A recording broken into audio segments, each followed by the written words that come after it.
하나님 감사합니다. 오늘도 하나님 말씀을 붙잡습니다. 하나님 마음을 아는 시간이 되게 하시고 하나님 뜻을 따라 살아가는 저희들이 되도록 지켜주시옵소서. 예수님 이름으로 기도드립니다. 아멘.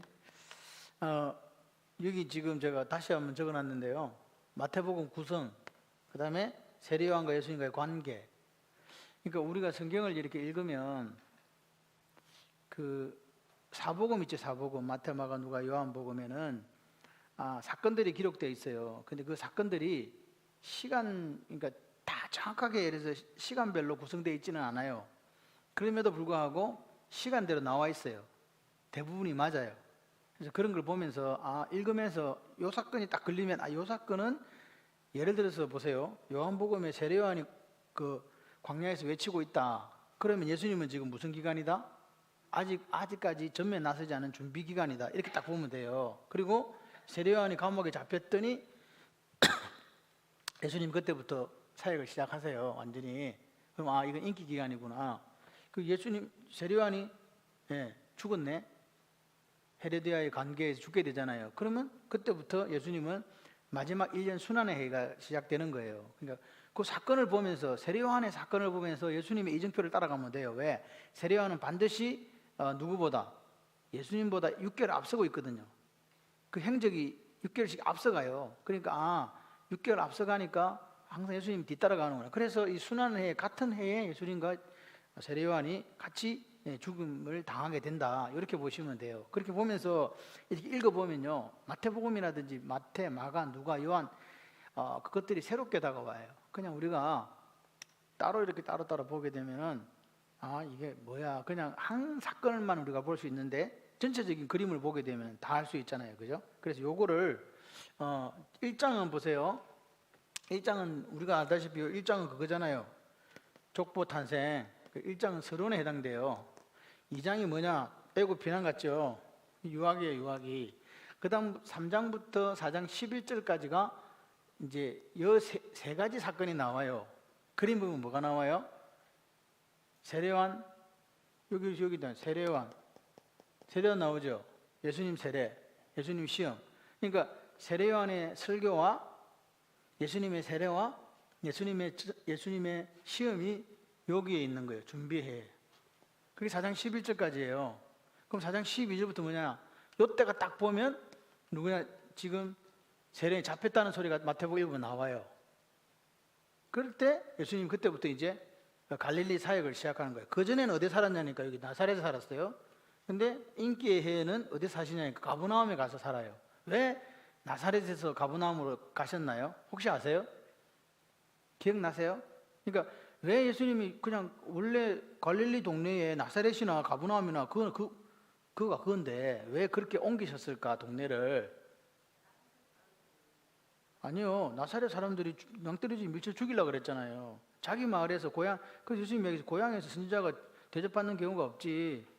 예수님은 자기 고향 사람들에게 제일 먼저 희년의 복음을 선포하고 싶었는데 선포했더니 사람들이 자꾸 죽이려고 하는 거죠. 그랬을 때 보따리 싸가지고 어디로 가냐? 이제 가버나움으로 가신다. 그래서 이 갈릴리 인기해는 전부 다 이게 여기서 시작돼. 여기 원래 여기 나사렛 있다 여기 가버나움으로 가서 요 근처로 다 사역이 시작돼요. 이해되시죠? 그렇게 시작되고 이제 그리고 나서 이제 인기해가 끝나면 이제 14장부터는 순환의 해들은 순환의 1년 동안이 순환의 해인데 여러분 성경을 딱 읽어보시면 14장에 딱 들어가면 무슨 사건이 나오냐니까 14장에 보게 되면 무슨 사건이 나오니까 여기 나오잖아요. 그래서 보세요. 지금 봐봐요. 준비해가 3장부터 시작돼 가지고 4장에서 끝이 나죠. 그럼 4장 12절부터 5장, 6장, 7장 산상수훈, 구제기금, 비판. 요게 산상수훈장이잖아요. 8장이 풍랑 치료죠. 8, 9장은 이게 기적들이에요. 기적들. 하나님 나라에 대해서 이런 거 다 이런 거 설명해 주잖아요. 7장까지 설명해 주시고 나서 몸소 보여준 거예요. 그리고 보여주고 나서 이제 여기 보면 10장이 여기 어디 들어가 있습니까? 준비해줘. 10장에 예수님이 제자들을 불러요. 1년 좀 돼서 막바지에 불러. 그리고 11장까지가 11장이 두 사람 나오잖아요. 두 사람 나오는데 세례요한하고 예수님이 나와요. 그래서 세례요한 이제 설명을 해줘요. 그 다음에 이제 보면 이제 12장부터가 뭐 인기해잖아요. 여기부터 바리새인과 변론하고, 그 다음에 여기는 비유장, 그죠? 맞나? 4장. 인기가 4장부터 여기까지 왔지. 예. 13장까지 가야 돼. 13장까지 여기까지 인기에 갑니다. 비유장까지 가고 14장부터 이제 순환회가 들어가잖아요. 14장부터. 근데 여기 순환회에 들어가면 사복음에 공통적으로 나오는 사건이 바로 오병이의 사건이에요. 요한복음에도 오병이어가 나오고 마태, 마가, 누가 똑같이 나와요. 그러니까 오병이의 사건이 딱 들어있으면 그 다음부터 무슨 해다? 마지막 1년차라는 걸 보시면 돼요. 읽으면서 보시면 된다고요. 그러면 14장부터 27장까지 무려 몇 장이에요 이게? 14장이잖아요. 그러니까 마태복음은 14장부터 27장까지 14장이 거의 절반 정도가 예수님의 순환회 마지막 1년에 집중되어 있다고 보시면 돼요. 그죠? 1, 2, 3년 동안 공생했는데 공생회 중에서 보세요. 유아기 3장, 여기 보면 2장 빼고 3장부터 시작했는데 3장부터 4장 11절, 4장 11절부터 13장까지 인기에 누리다가 인기는 별로 없어. 사실은 4장부터 13장이니까. 근데 14장부터 27장까지 이게 뭐 15장이요? 13, 14장이에요. 14장이 뭐예요? 순환의 해라니까요. 예수님이 이제 돌아가시기 1년 전에 그때 해를 이야기하는 거예요. 그 28장 우리가 잘 알다시피 십자가 다음에 부활이잖아요. 그죠? 이렇게 된다. 그래서 14장이 여기인데 여기 14장이 보십시오. 잘 보세요. 예수님이 14장 오병이었는데 15장이 뭐예요? 가나안 여인의 딸을 고치는 거잖아요. 예수님이 지금 어디로 갔어요? 생각을 해봐요. 이게 지금 상황을 잘 보세요. 14장에부터 뭐가 들어간다고? 순환에 들어가니까, 순환에 들어간다는 말은 종교 지도자들이나 바리새인의 사두개인 예수님 죽이려고 계속 이제 이게 압박을 해올 거 아니에요. 그죠? 그래서 예수님이 어디로 가냐? 여기서 이렇게 가는 거예요. 두루와 시돈으로 베니게 지방으로 가시는 거죠. 갔다가 이렇게 해서 이렇게 갖고 다시 이렇게 돌아와요. 이렇게 마가단으로 와요. 그 밑에 가버나움 밑에 마가단으로 와서 마지막 세 번째 여행이 또 어디가 이렇게 갖고 거꾸로 치고 올라가서 베세다로 가서 여기 헬몬산으로 빌립보 가이사라로 갔다가 다시 돌아오는 코스가 있어요. 그러니까 예수님은 이 지금 현재 14장의 오병이어를 하고 나서 어디로 가냐? 14장에서 시돈과 두로로 갈 수밖에 없었던 게 그런 이 상황적으로 볼 때 그런 것들이 있다. 이해되세요? 지금 압박이 계속 가해져 오기 때문에 갈릴리에서 가르치다가 이제 갈릴리에 못 있는 거예요. 그래서 순환의 해에 요 14에서 27장 순환의 해에 예수님은 세 차례 여행을 떠나요. 1차부터 3차까지. 1차는 우리가 잘 아는 여기서 배 타고 베사도로 가서 여기 오병이하고 다시 건너오는 요게 1차예요. 1차. 그 다음에 그 다음 시간에 하겠습니다. 2차는 어디로 올라? 2차 갔다 오는 거 맞아. 여기 2차예요. 2차. 3차는 가이사라 빌립보 가는 게 3차예요. 갔다 오는 게 이제 요런데 이게 1년이잖아요. 지금 좀 차가 있으면 이게 별로 거리가 안 돼. 근데 그 당시에는 걸어 다니셨잖아요. 세 차례 여행을 갔다는 말은 예수님께서 이 끝나고 나서 이제 예루살렘으로 내려가시잖아요. 그러니까 한 6개월 동안 여행을 다니신 거예요. 차가 없어. 그러면 예수님은 그 6개월 순환에 6개월 동안 계속 길 위에 있었다는 이야기, 노상에 있었다는 이야기. 계속 움직이면서. 그러니까 예수님께서 이렇게 다른 여행을 다니고 했던 이유가 뭐냐? 아직 하나님의 때가 되지 않았기 때문에 자기가 무슨 죽는 게 두려워서가 아니라 하나님 때가 아직 멀었기 때문에 그렇게 우리가 14장부터 볼 때는 회피하거나 포기하거나 이 육으로 이렇게 나눠지게 됩니다.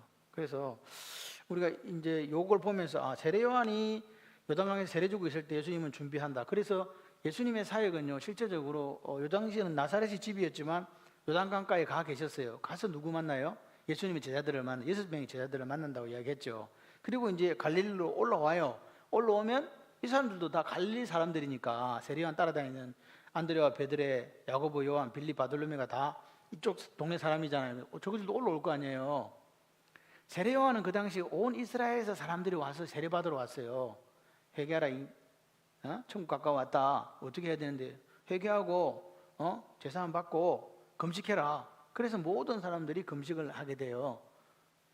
경건하다고 생각하는 사람들이. 그래서 예수님 제자 빼고는 다 금식하잖아요. 요한의 제자도 금식하고 바리새인도 금식하는데 왜 당신은 금식하지 않습니까? 어찌하여? 이게 그래서 나오는 이야기예요. 그래서 우리가 말씀을 구역장님이나 이렇게 해서 말씀을 전할 때는 반드시 어떤 걸 생각해야 되는 게 1차 청중이 누구냐. 1차 성경에 이렇게 적어줬잖아요.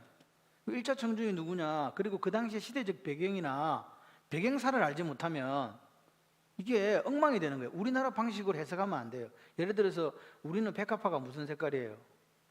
백자가 흰 백자잖아요. 이스라엘의 백합화는 무슨 색깔인지 아세요? 지 마음대로요. 이스라엘의 백합화는 봄에 들에 피가 있는 꽃이 백합화야. 그 백합화를 찍었는데 빨간색이 온 거예요. 빨간색이. 놀라지도 않네. 백합화가 빨간색이라니까요. 근데 그걸 우리가 이스라엘에 안 가보면 그냥 다 백합화는 무슨 색? 하얀색. 우리가 알고 있는 백합화, 릴리입니까 그거? 그거 그냥 백합화라니까요. 근데 거기는 들판에 피는 꽃이 백합화가 아니라 빨간색이 피고 있어. 그거 빨갛고 노란 것도 있더라고. 그런 거 다 백합화라 그래 그냥. 들에 피는 백합화를 보라 그러면 우리는 그걸 생각하지만 백합화는 원래 그게 아니에요. 그러니까 그걸 알지 못하면은 그냥 그렇게 하는 거예요.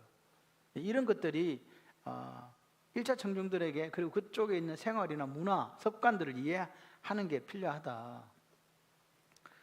그래서 요걸 이렇게 해서 한번 우리가 나눠보면 이제 중요하고, 사복음서에 공이 지금 여기 14장에 오병이어가 있는데 사복음엔 전체 다 오병이어 기적이 있어요. 네 군데 다. 그래서 그 뒤부터는 전부 다 순환에 해당된다고 보시면 돼요. 읽으실 때 요게 지금 예수님 이래서 하셨구나. 그리고 오병이어를 해놓고 예수님이 설교를 해요.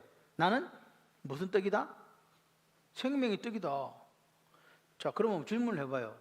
근사님, 예를 들어 예수님이 오병이어 기적을 할 때 안드레가 예수님 여기 떡 5개 물고기 2마리 있어요. 어린 한 아이가 가지고 왔습니다. 그래서 받아가지고 예수님 어떻게 해요? 알았다, 니끼리 먹어라 이랬어요. 축사하시고 어떻게 해요? 여러분 아는 거 어떻게 했지? 뭐 물어만 보면 그냥 알고 있으면서도 이거 내가 이거 이야기하면 틀리면 어떻게 쪽팔린다 이래가지고 말을 안 해요. 괜찮아요. 누가 뭐 답을 하는 거죠. 떼어서 주세요. 예수님이 떼어 주세요. 떡을 떼어 주시니 제자들이 받아 갖고 사람들 나눠주는 거예요. 이게 무슨 말이냐는 거지. 이 사건 때문에 이스라엘 사람들이 예수님을 뭐 삼으려고 그랬어요? 왕을 삼으려고 그랬거든요. 그래서 예수님이 산으로 가고 제자들은 혼자 산으로 가시고 제자들은 배를 타고 건너가라 그랬잖아요. 근데 이 떡을, 그러면서 이제 15장에 와서 예수님이 설명을 해줘요. 나는 생명의 떡이다. 내 살을 먹어라. 이런 사람들이 이제 뭔 말이야 이래가지고 다 떠나가 버려요. 그 뒤로 다시는 안 오는 거예요. 이제 완전히 정리가 되는 거예요. 근데 이 떡을 뗀다는 게 뭘까요? 결국은 예수님이 마지막 1년 뒤에 성찬식을 하시고 십자가 지러 가시죠. 그죠? 그러니까 그 성찬에 대해서 1년 전에 성찬식 하신 거예요 지금. 자, 받아 먹어라. 이거는 내 몸이다. 내 피다. 이게 지금 십자가에 떡 끼시는 자기 자신을 표현한 게 떡을 떼어서 제자들에게 주는 거라니까요. 그러니까 우리가 성경을 이해할 때 제일 중요한 건 한글 공부를 잘해야 돼요. 한글에 대해서. 한글에 대한 이해를, 그러니까 그 단어를 썼을 때 그 단어의 뜻이 뭔가를 정확하게 제가 볼 때는 이해하는 게 중요해요. 관사, 접속사, 토시에 대해서 보는 거예요. 성경을 읽으실 때 그냥 막 다독이 중요합니다. 많이 읽는 게 중요한데 다독하시면서 뭐 하는 게 중요하다? 정독을 해야 된다고요. 정독을 하지 않으면 그 달기가 되어서 무슨 말인지는 몰라요. 그러니까 그런 사람들은 뭐냐니까, 나 1년에 10독 했는데 내용을 물어보면은 잘 모르시는 경우 있잖아요. 그거는 읽거나 마나한 거예요. 사실은 자기 위로야. 말씀이 생명이 뭐가 돼야 되는데 양식이 돼야 되잖아요. 양식 맞잖아요. 양식은 뭐예요? 먹으면 배가 불러야지. 배가 부르면 무슨 일이 생겨요? 힘이 나죠. 힘이 난다는 말은 그 양식을 통해서 에너지를 공급받고 사람이 바뀐다는 거예요. 맞잖아요. 양식이라며. 우리가 밥을 먹는 이유가 죽자고 먹는 게 아니고 그걸 먹고 나면 그게 에너지화 되어서 우리를 몸을 움직이게 하고 이렇게 일하게 하고 행동하게 하잖아요. 그러니까 마찬가지로 영의 양식도 먹으면 사람이 자꾸 자라야 되는 거예요. 그죠? 잘하지 않는다. 이거는 거짓말인 거죠. 왜? 양식이니까. 뱃속에 들어가면 에너지 된 거 하고 안 된 거는 뒤로 배출되고 그거 계속 사이클이 계속 일어나는 거잖아요. 영적인 사이클도 계속 일어나야 되는데 문제가 뭐냐? 양식인데 뜻을 몰라. 영의 양식은 반드시 뜻을 알아야 돼요. 그런 부분들이 우리에게 있다. 그래서 자꾸 사람들이 왜 미혹돼 갖고 이단에 빠지냐? 뭘 몰라서? 양식인 말씀의 뜻을 몰라서 빠지는 거지. 그거 알면 누가 빠지겠냐고요. 예? 누가 빠져? 바보 천치가 아닌 다음에야. 그래서 요즘 제가 성경을 이렇게 읽으면요, 이런 말이 있었어? 그런 때가 많아요. 여러분 이 창세기 한번 보세요. 창세기 2장을 한번 보세요. 창세기, 하나님이 사람을 창조하고 나서 우리가 청직이라고 부르잖아요. 그 청직이, 그죠? 청직이라고 부를 때 이게 어디 갔노? 어디 있었는데? 땅땅땅땅. 네. 자, 15장 15절 한번 보세요. 15절 같이 읽어볼까요? 시작. 창세기 2장 15절. 여호와 하나님이 그 사람을 이끌어 에덴 동산에 두어 그것을 뭐하게 하고? 경작하게 하고 지키게 했다. 경작이라는 말을 우리가 많이 들어봤는데 지키게 했다는 말을 제가 맨날 읽었는데 본 적이 별로 없어요. 이 경작이라는 거하고 이 지킨다는 거하고 이 경작하게 하고 지킨다. 이게 노동이거든요.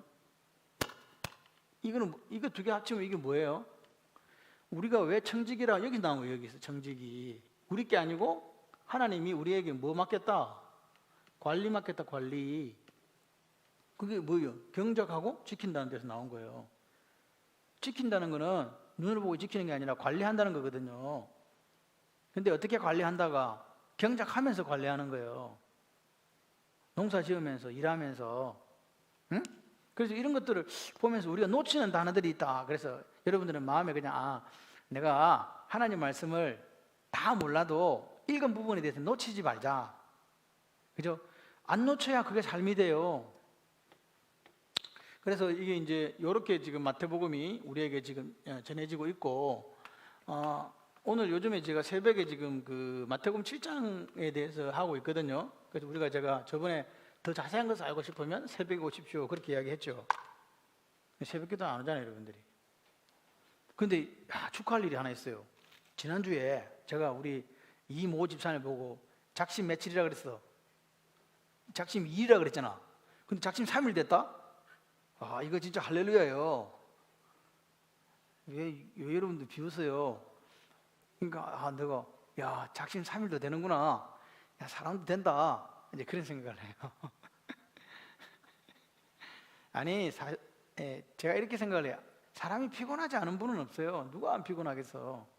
그래서 오늘까지 저기 노모 집사님이 작심 2일 되고 있어. 지금 내일까지 오면 작심 3일이야. 근데 제가 신앙생활을 하면서 느끼는 건 뭐냐니까 전진보다 후퇴가 쉽다. 그게 문제예요. 뒤로 간다는 거죠. 잠언에 보게 되면 게으른 자가 일을 하러 가라 그랬더니 뭐 때문에 안 간다 그랬는지 아세요? 13장인가 어디 보면 일하러 가 그랬더니 안 가. 왜 안 가냐니까 바깥에 사자가 있대. 근데 그 당시 이스라엘에는요 바깥에 사자가 있었어요. 지금은 다 어디 가버린 게 없지만 사자가 있었거든요. 그러니까 이 사람은 일하러 가라 그랬더니 안 가. 이유가 뭐예요? 바깥에 사자 있어. 사자. 근데 원인은 뭐예요? 게으름이에요. 게으름. 게을러서 가기 싫으면서 한다는 소리가 바깥에 사자 때문에 못 간다. 이 책임전가예요. 책임전가. 오늘 우리가 보세요.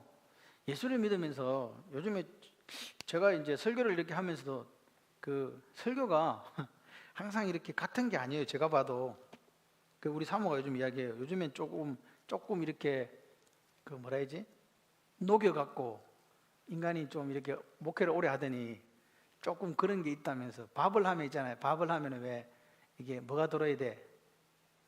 뜸을 들여야 되잖아. 이 뜸을 좀 들여갖고 이제 말씀을 전하는구만. 판단하시고 비판하시고 정죄하시는 분이 한 분 계세요. 그렇게 이야기를 하는데 제가 그런 생각을 했어요. 같은 설교예요. 그런데 계속 보면서 이게 그러니까 제가 자꾸 드리는 말씀이 있죠. 하나님의 마음. 하나님의 마음으로 볼 때 이거 뭐 때문에 이걸 써놨을까? 굳이 이거 안 해도 될 건데.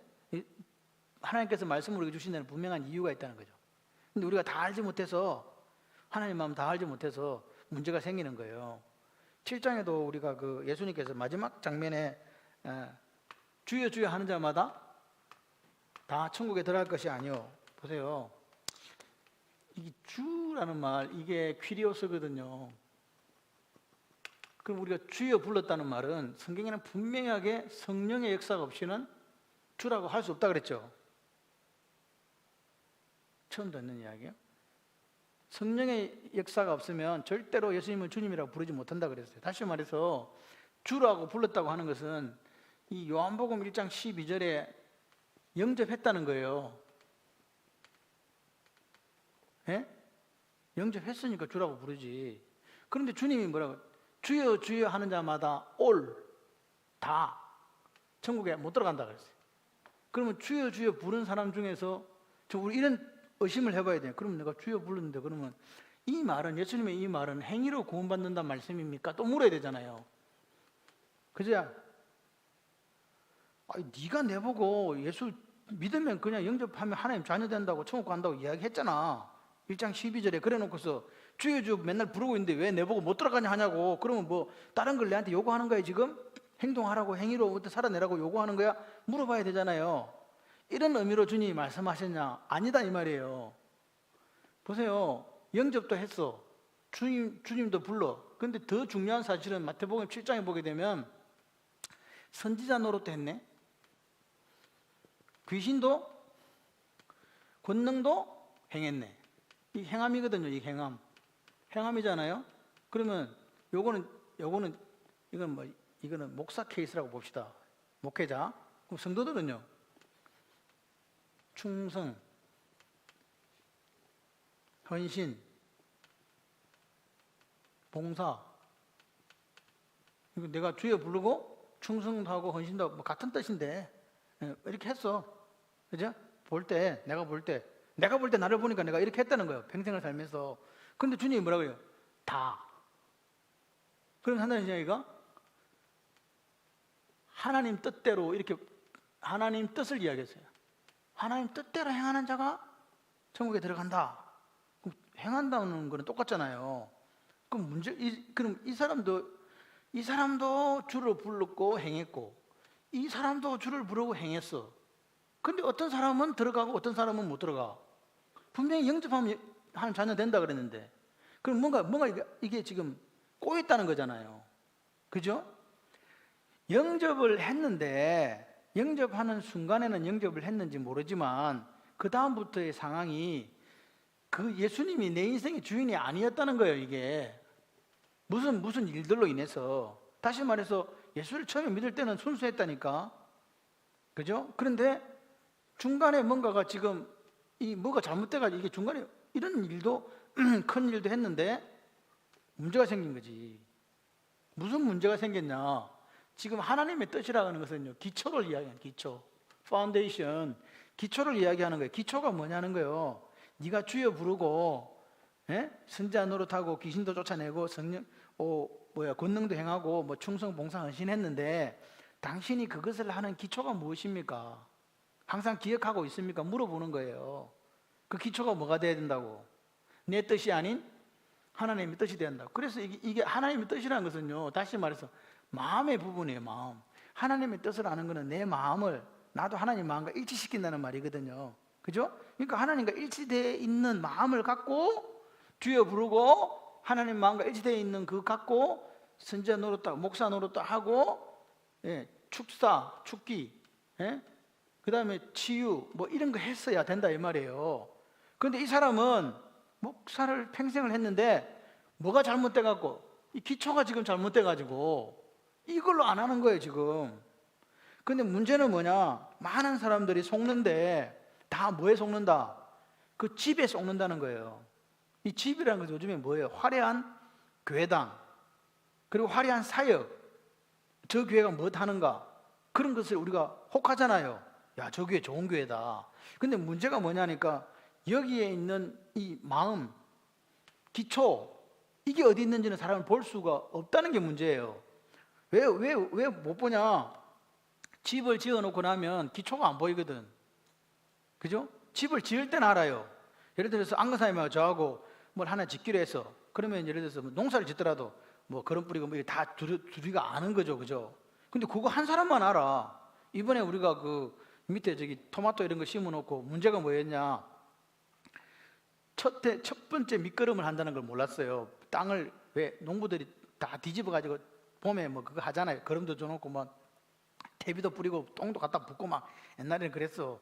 그래가지고 일단 이따가 좀 시간이 지나가면 거기다가 이제 뭘 심어요. 근데 우리는 그런 거 모르고 막 디리다 심어놨지. 그럼 1차적으로 뭐가 지금 안 된 거예요? 밑작업이 안 된 거잖아요. 그러니까 얘는 비실비실한 거야. 그리고 이제 그 다음에 이제 뭐냐, 거름을 주고 뭐 이렇게 하게 되죠. 그러니까 처음에 이게 안 된 거지. 얘는 땅 속에 뭔가 자기가 이렇게 뽑아 먹을 게 있었는데 땅 속에는 없는 거야. 이런 부분들이 있더라는 거죠. 그런데 우리는 그걸 몰라. 작업한 사람만 아는 거지. 집을 짓는 것, 두 개의 집도 반석에 짓는지 모래에 지은지 아무도 몰라요. 중요한 것은 우리 눈은 어디로 가기 때문에, 외관으로 가기 때문에. 아, 저게 저렇게 생겼구나. 아, 저기 집에 가니까 거실이 이만하고, 저 안에 가구를 저렇게 잘 들여놨고, 냉장고 들어가 살겠더라. TV는 보니까 뭐 백거리형으로 된 일체형이다. 딱 걸려 있다 그래. 야, 좋다. 이렇게 된다는 거예요. 주인만 알아. 기초가 뭐니? 근데 더 심각한 일은 뭐냐? 그 주인도 세월이 지나니까 내가 무슨 기초로 가지고 이 집을 지었는지 생각이 안 나는 거야. 어디에 빠져가지고 현재에 있는 집에 만족한 거지. 소파, 뭐 모든 집에 있는 게 다 자동화 시스템이 너무너무 좋아요. 근데 이 지금 반석 위에 지은 집은 그 외관에는 못 따라갈 수도 있어. 사람들이 볼 때는 어느 걸 선호하겠어요? 외관이 좋고 안에 들어가 보니까 인테리어 잘 돼 있고. 여러분, 우리가 아파트라는 이런 갈 때도 그 뭐라 그럽니까? 이거 모델하우스 가게 되면 뭐 봐요? 그 안에 있는 내용 보지. 모델하우스 기초가 지금, 그래갖고 옛날에 왜 그 아파트가 뭡니까 그거, 이거 매운 거 뭐라 그러나, 바다 매운 거, 그게 그 수준들이 이렇게 됐잖아. 기울어졌다고 막. 그럼 그 집안이 튼튼하지 않아서 기울어진 아파트들이 나오잖아요. 근데 그 사람들은 아파트 분양받으러 갈 때 그거 봐요, 안 봐요? 못 보죠. 볼 수가 없지. 그래서 그 사람들은 아파트 분양되어 있는 그 안에 있는 공간, 내가 살아야 될 공간에 대해서만 보게 되는 거예요. 그래서 이게 한계가 있는 거예요. 우리가 예수를 믿는다고 하는 것은 제일 중요한 게 처음 시작이었어요. 시작. 예를 들면 예수를 믿었잖아요. 안 믿으셨어요? 예수를 믿었잖아요. 믿었을 때에 내가 어떠한 일이 있어도 말씀과 기도로 그렇게 해지고 하나님의 뜻에 따라 살지 않는 것, 오케이 하지 않는다. 그런 삶을 지금까지 살아오고 있다면 그 사람은 하나님 앞에 큰 일을 많이 못했다 할지라도 하나님이 모른다고 하진 않을 것 같다. 근데 이렇게 많은 일을 했는데, 선지자, 귀신, 권능, 충성, 헌신, 봉사했는데 주님이 말씀하신, 내가 니를 도무지 모르겠는 걸 이러면 심각해진다는 거예요. 그래서 아까 제가 말씀드린 것처럼 믿음은 전진하기보다 후퇴하기가 쉬워요. 그래서 우리가 이 말씀을 보면서 우리 교회는, 저는 그런 생각이에요. 우리 교회는 어떨까? 나는 어떨까? 그런 생각을 하는 거죠. 뭔 일을 할 때 우리는 자꾸만 다른 사람의 눈을 의식해요. 다른 사람이 나를 어떻게 생각하지? 근데 그보다 더 크신 분은 왜 생각을 못하는가 하는 거예요. 다른 사람 눈을 의식하면서 우리의 머리털까지 세시고 우리의 일어서고 안점을 아시는 그 하나님은 왜 우리의 생각 바깥에 있는가 하는 거예요, 항상. 그죠? 예를 들어서 제가 김혜정 집사님을 보는 거하고 하나님이 보시는 거하고 어느 게 커요? 하나님 보시는 게 훨씬 큽니다. 왜? 우리가 믿는 목적이 그거니까. 그죠? 근데 목회자의 눈에는 너무너무 좋은 교인인데 하나님 보실 때는 모르겠는데? 이러면 곤란하다는 거예요. 제일 중요한 거는 뭐냐? 주여 부르고 하나님 뜻 따라 살면 이게 1번이에요. 주여도 부르고 권능도 행하고 귀신도 쫓아내고 하나님 뜻 따라가고, 이게 하나 주님이 원하시는 거예요. 그렇게 가는 사람은 심령이 가난할 수밖에 없는 거예요. 그렇게 살려고 하는 사람은요, 애통할 수밖에 없잖아요. 내 모습을 보니까 내가 왜 이래? 내 모습 보니까 내 기갈 이런 거 다 어떻게 없애야 되는 어떻게 온유한 자가 되는 거죠. 그런 사람이 이제 예수 하나님 나라를 위해서 핍박도 받고 이렇게 하는 거라는 거예요. 판단하는 것도 뭐예요? 우리 죄성이잖아요. 그런데 하나님 뜻은 뭐예요? 판단하지 말고 대접받고자 하는 만큼 대접해 주라는 거잖아요. 이게 어렵다는 거죠. 그래서 우리가 하나님 앞에 기도하는 거예요. 하나님, 내가 내려보면 내가 참 못됐네요. 그러니까 하나님 저를 좀 도와주셔갖고 제가 이렇게 살 수 있도록 좀 도와주세요. 아멘이세요? 그렇게 이야기하는 거예요. 아버지, 내가 기도할 때도 저 바리새인들처럼 하고 싶어요. 내 기도하는 거 다른 사람 다 보고, 야, 저 기도 많이 하는 권사님이다, 집사님 소리 듣고 싶어요. 그런데 저보고 골방에 들어가서 기도하라 하셨지요? 근데 내 마음이 잘 안 돼요. 그렇게 될 수 있도록 해주세요. 아닌가요? 하나님, 나는 저 사람한테 내 걸 주고 싶지가 않습니다. 내 손에 있는 것을 내 거지, 내가 얼마나 애쓰고 힘써서 돈을 벌었는데요. 근데 주님이 뭐라 그래요? 주라 그러시는데 주고 싶은 마음이 안 생깁니다. 이거 어찌하면 좋습니까? 그래서 줄 수 있도록 제 마음을 다듬어 주세요. 그리고 주는데 사람도 주고 나면 뭐 하고 싶어요? 생색 내고 싶습니다. 생색 안 낼 수 있도록 해주세요. 그게 외식이잖아요. 이런 것들이 주님이 오늘 여러 가지를 산상수훈에서 말씀하셨지만 결국은 하나예요. 말씀을 듣고 행하는 자, 뭐 뜻대로, 하나님 뜻대로, 이거예요. 그런데 이런 건 어디 가버린 게 없고 자꾸 우리는 어떤 한계를 가지고 내게 유익한 걸로 자꾸 끌어오려고 하고 그걸 가지고 설교를 하려고 한다는 거예요. 이게 문제예요. 근데 문제는 뭐냐? 더 큰 문제는 성경 본문대로 하면 성도들이 재미가 없어요.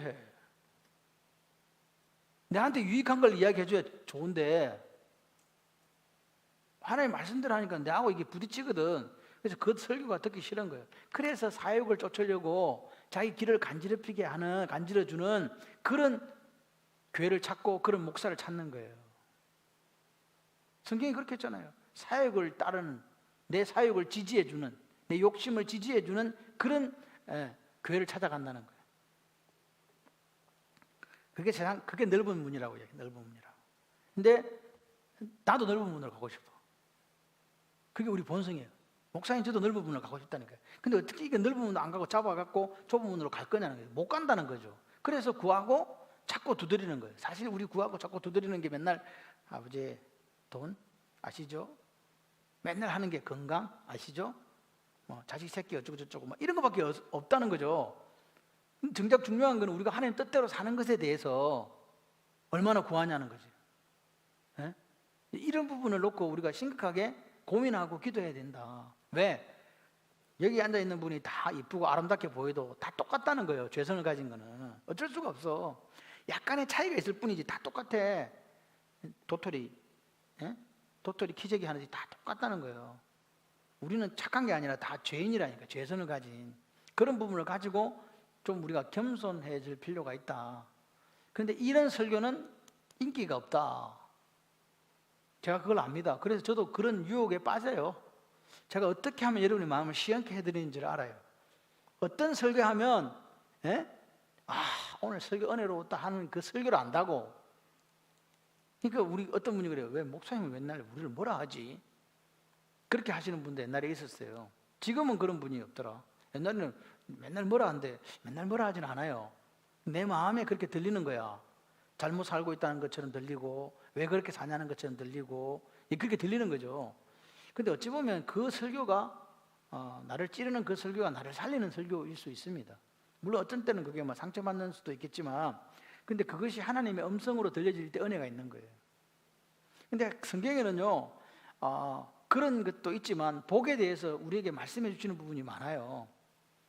한 번도 아브라함은 부자 되겠다고 하나님께 구한 적이 없어요. 이삭도 그래요. 야곱도 그래요. 요셉도 그래요. 근데 그들은 다 성경에는 말하고 있지 않지만 뒤집어 보면 뭘로 살았다? 부자로 살았어요. 그걸 기억하셔야 돼요. 아브라함이 막벨라 굴 그 조그마한 땅밖에 안 샀지만 그러나 그는 그 가나안 그 전체를 살 수 있는 돈도 있었던 사람이라고 봐지는 거예요. 근데 왜 그랬냐? 내가 사는 게 아니고 누가 주시는 것이기 때문에 하나님의 약속을 따라가는 거기 때문에 사봤자 소용이 없어. 하나님의 때가 아니고 하나님 주시지 않으면 소용이 없어요. 목회자가 유혹에 빠지는 게 뭐냐니까 교회 부흥이에요. 숫자적인 부흥. 그런데 그것이 약이기도 하지만 독이기도 해요. 생각을 해봐요. 조금 지금처럼 하나님 뜻에 따라 살지 않는 많은 사람이 모여있다라고 아마 생각을 해보세요. 어떤 일이 일어나겠어요? 그러면 다 자기 생각, 자기 뜻 이야기할 거 아니에요. 그럼 교회는요 혼란스러워서 가지도 못해요. 그래서 하나님은 우리한테 뭘 시키냐, 우리 스스로가 하나님 나라를 이루어갈 수 있는 일꾼이 될 때까지 하나님께서 교육시키고 연단시키는 거예요. 네, 그런 시간들이 우리에게 필요해요. 뭐 목회자의 설교가 아무리 뛰어나도 같이 함께 가는 동력자들이 수준이 얼추 비슷해야 돼요. 그리고 또 뭐냐, 같은 방향을 바라봐야 돼요. 예? 예를 들어 성도님이, 어떤 성도가 선교의 일정이 있어요. 그런데 목회자는 그런 게 전혀 없고 사회사업의 일정이 있어. 그럼 어떻게 되겠어요? 근데 이걸 놓고 그러면 누가 지금 하나님 뜻대로 되는 걸 물어야 된다는 거지. 맞아요, 안 맞아요? 근데 이거 아닌데? 그럼 예를 들어 목사님이 잘못했어. 그럼 그 교회 떠나야 돼요. 하나님 뜻이 아니라면. 근데 우리는 떠난다, 못 떠난다? 못 떠난다, 그냥. 마음이 아파하면서 계속 거기 있는 거예요. 저한테 상담을 요청하는 분들이 그런 분들이 많아요. 그럼 날 보고 어떻게 하라고? 예? 자기들은 그 교회의 문제를 알고 저한테 이야기를 해요. 이야기를 하는데 그렇다고 내가 너무 직분자를 보고 빨리 우리 교회 좋은 경우에 빨리 온나 이렇게 얘기할 수 없잖아. 그거는 아니에요. 그거는 제가 볼 때 영업방해거든. 그렇게 하면 안 돼요. 그분이 그냥 자기가 말씀을 하고 기도해서 보고 이게 지금 하나님 원하시는 삶도 아니고 교회 모습도 아니다. 그렇다고 그러면 상관없는데 자기는 그게 좋은데 자꾸 이러봐라. 그거 아니다라고 그렇게 하는 건 아니에요. 그런 부분들이 있어요. 그래서 어떤 분은 금요일날 기도를 하기도 오고 어떤 분은 새벽에 오기도 하고 그래요. 보면 사실 안타까워요. 근데 어떻게 할 수 없지. 그러니까 여러분들 여기 온 게 복이라고 생각하세요. 아멘을 아무도 안 하는 스님.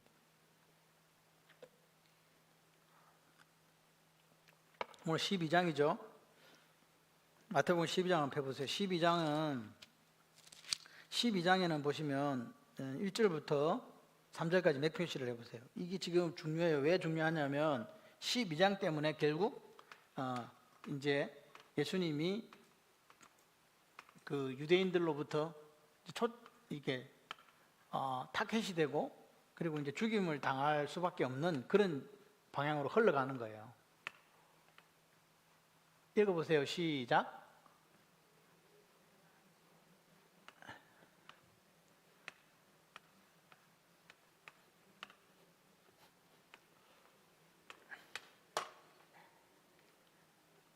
자, 다 읽었어요?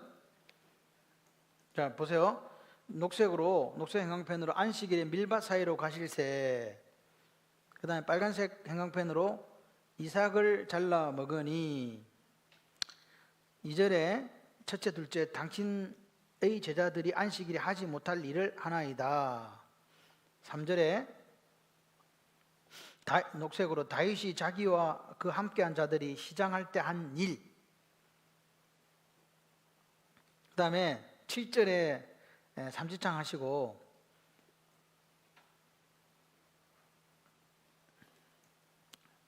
시작. 나는 자비를 원하고 제사를 원하지 아니하노라 하신 뜻을 너희가 알았더라면 무죄한 자를 정죄하지 아니하였으리라. 빨간색으로 닦아주세요. 빨간색으로.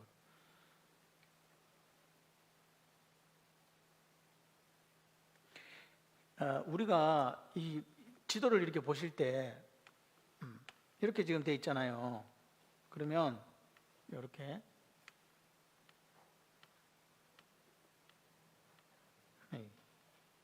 이렇게 이렇게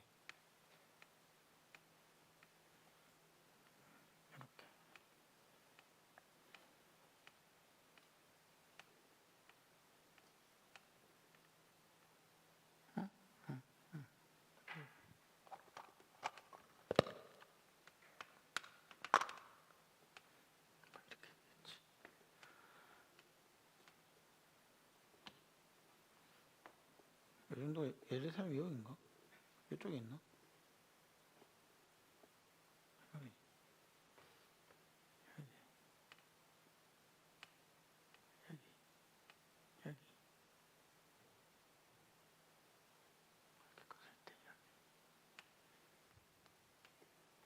지금 베세다가 요 갈릴리를 이렇게 딱 반으로 자르면 요 오른쪽이에요.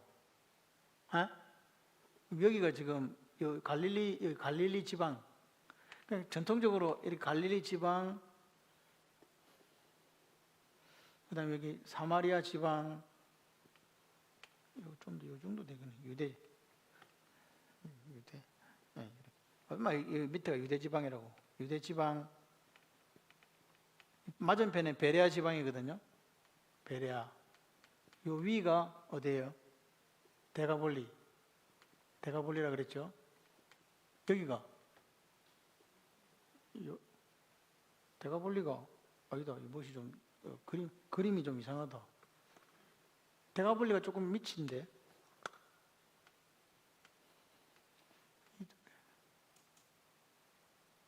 요렇게 여기가 이두레, 이 데가볼리. 그러니까 6개로 구성되어 있는데 여기는 누가 다스리냐니까 두 개는 빌립 아켈라오가 다스려요. 여기는 우리가 성경에 보면 분봉왕 헤롯이라고 돼 있죠. 분봉왕 헤롯이 누구를 죽여요? 세례요한을 죽입니다. 이쪽 이두레 지역은 누가 다스리냐니까 빌립이에요. 이것도 이 빌립, 분봉왕 헤롯, 아켈라오 다 헤롯 대왕의 아들들이에요. 3명. 그럼 이 데가볼리는 데카 플러스 폴리스라 그랬죠. 여기 10개의 도시로 구성되어 있는데 로마 직접 다스리는 데예요. 직접. 이거는 이쪽 통치권을 안 줬어요. 그러면 이제 요 두 개는 사마리아 유대는 아켈라오가 다스리다가 나중에 실권하게 되면 너무 폭정이 심해서, 그래서 이제 베레아하고 이 갈릴리를 누가 다스린다고요? 이 떨어져 중간에는 로마가 다스린 데가볼리가 있는데 이렇게 분봉왕 헤롯이 다스렸는데 이 헤롯의 이름이 뭐라고요? 아세요? 안디바입니다. 안디바. 근데 보세요. 그러니까 성경책에는 안디바가 나와요, 안 나와요? 안 나와요. 그러니까 분봉왕 헤롯이라고 되어 있죠. 그럼 이 안디바는 어디서 나왔겠어요? 그러면 이 지금 분봉왕 헤롯이 누구를 잡아 감옥에 가뒀어요? 세례요한. 왜요? 왜 가뒀어요? 저기 어쩌됐다고? 저기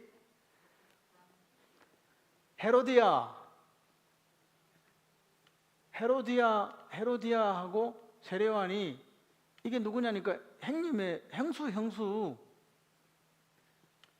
형님이 누구냐? 안디바 형님이 누구냐니까 빌립 1세예요. 빌립 1. 이건 빌립 2예요.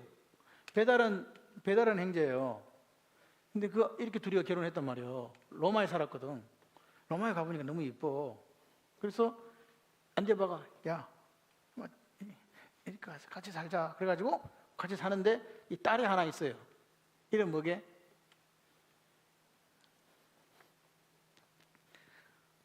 살로메예요. 이렇게 돼요. 요 빌립하고 다른 빌립이다는 거 아시면 돼요. 이 빌립하고 헤로디아 결혼 관계가 아니고 다른 빌립이다. 그런데 이 지금 그럼 살로메란 말하고 이게 이 안디바라는 이름들이 어디서 나오냐는 거죠. 어디서 나올까요? 요세푸스 아시죠? 요세푸스라는 유대인 1세기 역사학자가 있어요. 역사학자가 있는데 이 사람은 언제 태생이냐니까 이 AD 33년부터 100년 동안까지 살았어요. 33년이 어디서 많이 듣던 이름이지. 예수님이 십자가에 예수님이 죽고 난 뒤에 약 7개월 후에 태어난 거예요. 그래서 요세푸스가 이 고대 유대사 고대 그 사를 적은 거, 유대인들의 고대사를 거기에 지금 누가 나오냐? 자기가 요세푸스는 원래 로마와 전쟁을 할 때 갈릴리 지방의 장군이었어요. 장군. 싸우다가 로마한테 졌어. 그럼 싸우면 장군이 졌으면 장군 어떻게 해야 돼요? 죽여야지 뭐 어떻게 해야 돼. 근데 안 죽은 이유가 있어. 처음에는 예루살렘에 70년에 함락이 됐죠. 티투스에서 함락이 됐다 그랬잖아요. 그 아버지가 베스파시아누스인가? 그 아버지가 장군이 원래 먼저 왔어. 그때 로마에는 황제가 누구냐니까 미친경이 네로였거든. 네로가 전쟁하고 있는데 자살해가 죽어버린 거예요. 그러니까 이 베스파시우스인가? 베스파시우스 6장가 7장인데 길다 하여튼가 그 사람이 이제 간 거예요. 로마로 갔다가. 근데 이제 그 전쟁하고 갈릴리를 지금 갈릴리를 정리했는데 그때 장군이 요세푸스가 딱 보면서 이렇게 얘기했대요. 호의를 입었다 그랬거든, 이 사람한테. 베스파시우스인가? 이름 모르겠다. 나 책 찾아 나중에. 이런 거 이야기하지 말아요. 확실하지 않은 걸 이야기하지 마라. 이게 사모님의 명령인데. 죄송해요. 이름이 7장가 내가 잊어버렸어. 배너 맞아. 티투스 아버지 찾아보면 나와요. 근데 이 사람이 딱 보더니 요세푸스가 당신은 황제가 될 상입니다. 이랬대요. 그래갖고 그래 했는지 어쩐지 해갖고 살려줬네. 그래서 이 사람을 데리고 이제 그 밑에 마카에 들어갔다가 로마에 따라가게 돼요. 근데 이 베스파시우스인가? 이 양반이 황제가 돼버리니까 자기가 못 오잖아, 이 길을. 나머지 정리해야 되는데 지금. 그래서 이스라엘로 누구를 보내느냐? 자기 아들인 티투스를 보내는 거예요. 그래서 70년에 이게 함락이 되는 거죠. 그러니까 지금 요세푸스는 똑같은 동시대를 살았고 정확하게 지금 그걸 기록한 거예요. 예루살렘 함락, 거기에 예수님 이름이 나와요. 그리고 세례 요한의 이름이 나와요. 그리고 살로메의 이름이 나와요. 그리고 그 당시 분봉왕 헤롯의 이름이 안디바라고 나오는 거예요. 그러니까 보세요. 그 사람은 그리스도인이 아니에요. 그리스도인이라면 그 책에 어떻게 적혀있냐니까 예수님이 죽었다가 사흘 만에 살았다, 그런 까지 적혀 있는 거예요. 그러니까 이 양반은 어떤 사람이라고요? 기독교인이 아니에요. 기독교인이 아닌데 자기 유대인들의 우리 같은 역사책을 적은 거지. 그게 나오는 거예요. 그래서 이 사람 때문에 우리가 도움을 많이 받는 거예요. 예수님이라든지 세례 요한이라든지 안디바라든지 여기 살로메 이름까지 다 역사적으로 증명이 되고 있어서 이런 부분이 있다. 그래서 요 베레아의 세례 요한이 이 베레아 지방에 여기 보면 여기가 마케루스거든요. 마케루스라는 데가 있어요. 마케루스에 왕궁이 하나 있어. 그리고 요 지금 마가단 밑에 보면은 디베 호수 이름이 뭐예요? 디베레 하잖아요. 디베레 호수잖아요. 디베라라는 수도를 하나 만들었어. 누가? 헤롯 안디바가. 여기다가 궁궐을 지은 거예요. 궁궐. 여기 여름궁전, 여기 한 개 더. 이게 2개가 있는 거예요, 지금. 이 사람 여기서 디베라에서 다스리겠죠. 근데 디베라에서 다스리는데 왜 디베라가 됐냐? 아세요? 왜 동네 이름을 디베라로 지었냐? 그 당시 황제 이름이 디베료거든. 가이사 디베료, 티베리우스, 디베료예요. 그래서 그 사람의 이름을 여기다가 해가지고 우리가 성경 보면 디베랴 호수라고 나오죠. 그래서 이게 이렇게 나오는 거예요. 디베라는 디베료 황제를 기리기 위해서 만든 도시고, 그렇다 보니까 그 도시에는 누가 살겠어요? 유대인들이 살겠어요? 다른 사람들이 살겠어요? 로마인하고 헬라인하고 상류층들만 거기 사는 거예요. 여러분 성경을 쭉 읽어보시면 예수님은 한 번도 바로 밑인데 디베라에 간 적이 없어요. 그걸 여러분, 그러니까 우리가 이걸 성경책 이렇게 읽을 때 그 내용을 모르면 이게 도대체 뭐야 이런데, 알고 보면요, 이렇게 이야기를 듣고 성경책을 읽어보시면 또 달라질 거예요. 여기가 여기네. 마가단 지방이라는 것은 여러분 생소한데 여기 사는 여자가 있어요. 누굴까요? 마가단의 이름이 다른 말이 막달라예요. 마가단 안에 막달라가 있었는지는 모르겠는데 그 동네가 막달라가 있어. 막달라에 누가 살았어요? 막달라 마리아 아시죠? 그래서 예수님이 여기 또 가는 거예요. 그리고 요 위에 보면 가나 집이 누구 집이에요? 지난 시간에 말씀드렸죠. 바돌로메 집이 가나거든. 나다나엘. 그러니까 거기 또 가는 거예요. 예수님이 가시는 곳을 가만 보면 아무 관계가 없는 곳에 가지는 않아요. 그래서 이런 것을 보면서 베세다, 베드로, 안드레, 요한이 다 베세다 사람이거든. 베세다 사람이에요. 오병이의 기적이 어디에서 일어났어요? 그래서 이 베세다는 보세요. 여기서 가브나움에서 가깝지만 이렇게 배를 타고 간 거예요. 질러가 이렇게 안 돌아가고 이렇게 갔다고. 여기 갔다가 다시 배 타고 이리 오지. 이게 이렇게 하잖아요. 그리고 풍랑 배 막 짚고 있는데 걸어가고 예수님. 요렇게 보면, 그러면 이 지금 베세다는 어느 지방이에요? 이두레잖아요, 이두레. 예수님은 지금 어느 쪽에 사역하고 있는데? 갈릴리 사역하고 있죠. 나중에 한번 보세요. 예수님이 세례요한이 죽자 여기로 가요. 15장에 보면 베세다로 가요. 배를 타고. 에? 왜 갔을까? 14장에 배를 타고, 여기 14장에 배를 타고 여기 가는 거야. 배를 타고 갔어. 왜 갔을 것 같아요? 예수님이 왜 갈릴리에 있다가 14장에 보게 되면 배를 타고 베세다라는 데로 갔을까요? 정치적으로 볼 때 이 빌립이라는 이 사람은 악행을 저지른 게 없어요. 갈릴리에 있으면 이 분모왕 헤롯이 여자의 농간에 놀아가지고 누굴 죽여버려요? 세례요한을 죽이니까 예수님이 생각한 거죠. 지금 사람들이 따르는 선지자라고 하시는 사람은 딱 두 사람이에요. 누구하고?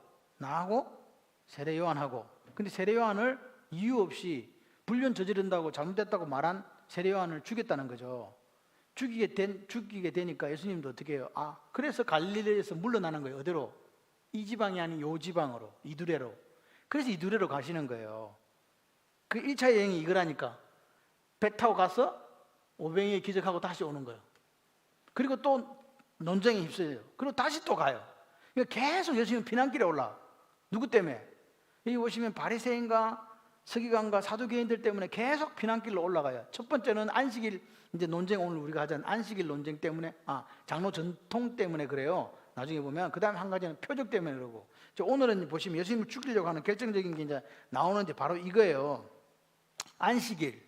그러니까 요 지금 12장이 중요한 장이 되는 이유가 바리새인들이 예수님을 이제 여기 보시면 14절에 보세요. 바리새인들이 나가서 뭐라고요? 어떻게 하면 누구를? 예수를 죽일까? 그러니까 지금부터는 본격적으로 예수님을 죽이겠다는 이 모의가 시작되는 거예요. 그 원인이 뭐라고요? 안식일에 대해서 예수님이 두 가지를 했어요. 제자들이 배가 고파갖고 지나가다가 이 벤 일삭을 이렇게 해갖고 먹은 거야. 배가 고프니까.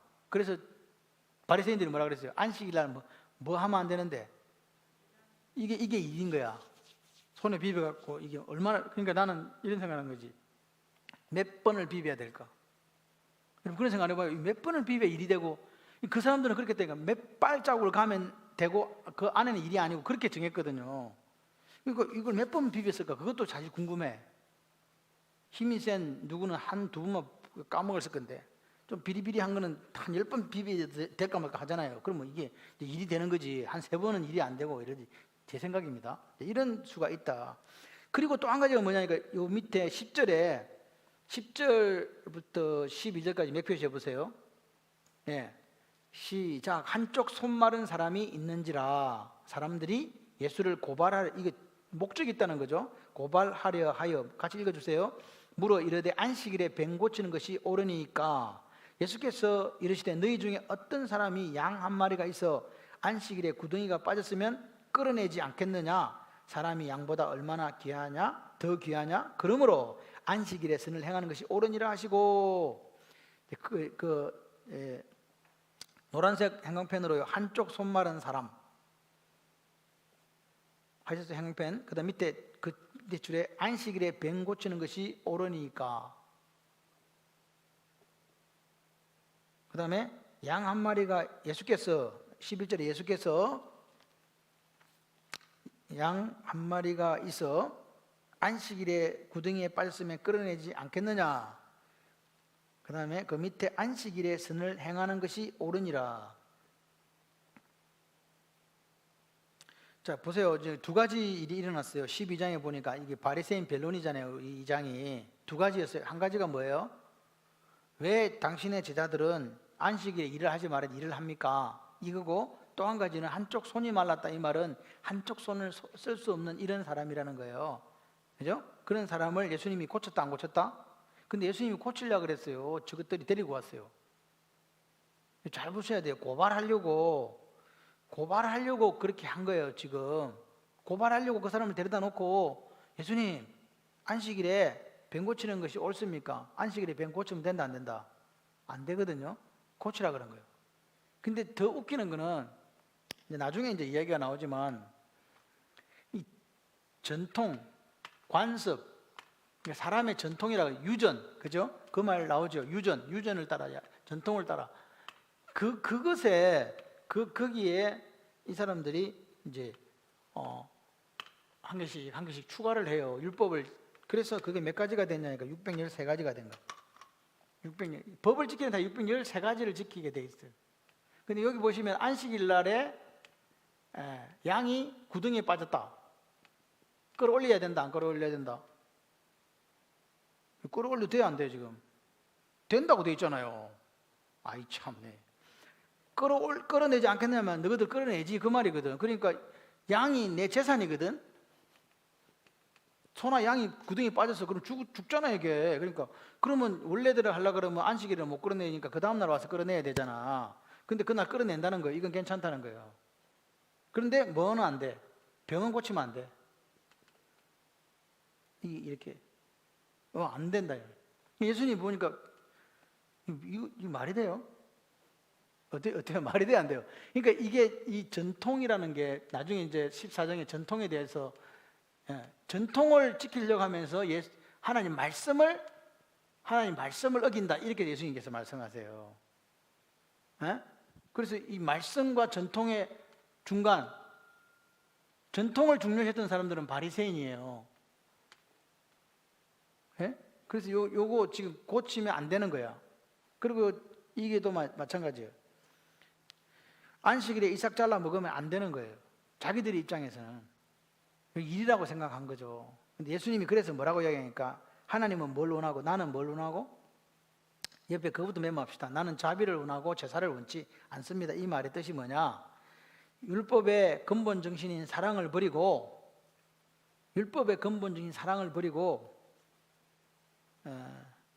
율법의 외적 행위에 집착하는 것을 책망한 내용. 뭘 버리고?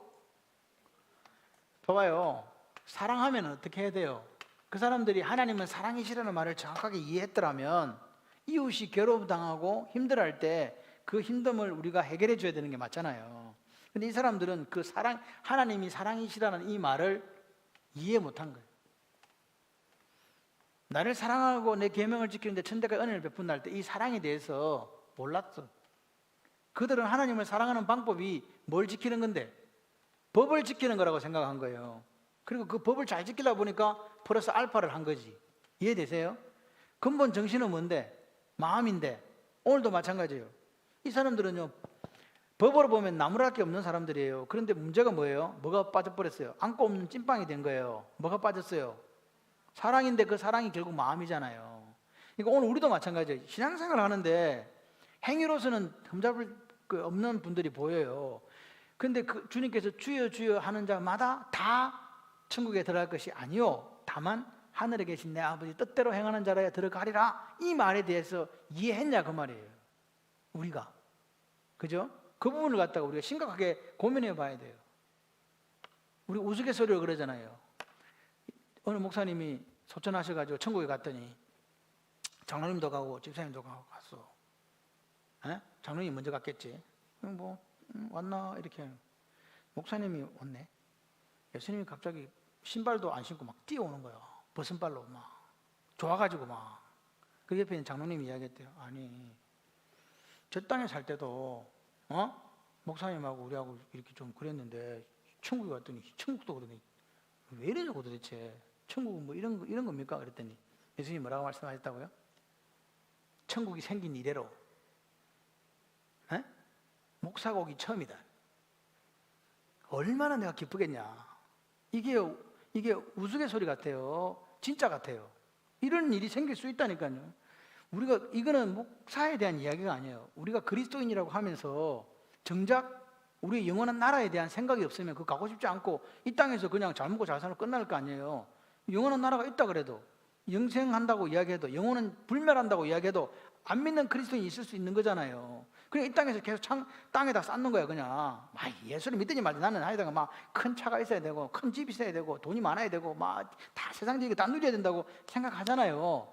그랬을 때 물어보는 거죠. 도대체 네 마음은 어디 있냐고. 제가 자꾸 이야기들 오해하시면 안 돼요. 그리스도인이 부자로 사는 게 죄가 아닙니다. 그런데 목적이 거기 있다면 그게 하나님 관계가 없는 게 된다는 거예요. 생각을 해봐요. 에스더가 전화가 왔어. 엄마하고 이야기를 여러분 기가 찬 거야. 쟤는 이제 그쪽 대학에서는 중국에 있는 뭐 칭화대나 북경대 쪽을 이렇게 자기가 이것도 하고 그 이제 교장선생님 전화가 와서, 그리고 미국의 애가 또 이런 여러 가지 뭐 달란트가 있으니까 얘가 보기에는 미국 쪽에 이제 학교에 적합할 것 같다고 이야기를 하는 거예요. 그래서 제가 우리는 뭐 이런 거 없어. 교장선생님 죄송한데 학교 보낼 돈이 없어요. 미안합니다. 저번에 애가 SAP 들어간다 해서 내가 안 된다 그랬거든요. 그거 1,000만 원을 더 줄 수가 없어서 안 됩니다. 그래서 내가 그때 참 마음이 그렇더라고요. 근데 그 교장 선생님이 안 된다고, 에스더는 꼭 가야 된다고 선생님들이 이야기하기 때문에 기간이 지나버렸어요. SAP 그 신청하는 과정이, 영어로 하는 과정이. 근데도 이제 해주겠다는 거예요. 근데 안 된다 그래서 돈이 없어 안 된다 그랬지. 나는 더 이상 신세지기 싫다. 그 학비 절반 감해주는 것도 나는 마음이 부담돼요. 나는 그런 거 이때까지 받아본 적이 없는 사람, 솔직하게 얘기했거든요. 싫습니다 그랬거든요. 근데 그 교장 선생님이 안 된다는 거예요. 그러면서 하는 이야기가, 에스더는 그쪽 그쪽 SAP는 장학금 자체가 없대요. 사실 거기는 이제 부유한 가정의 애들이 오는 데니까 그걸 할 이유가 없는 거죠.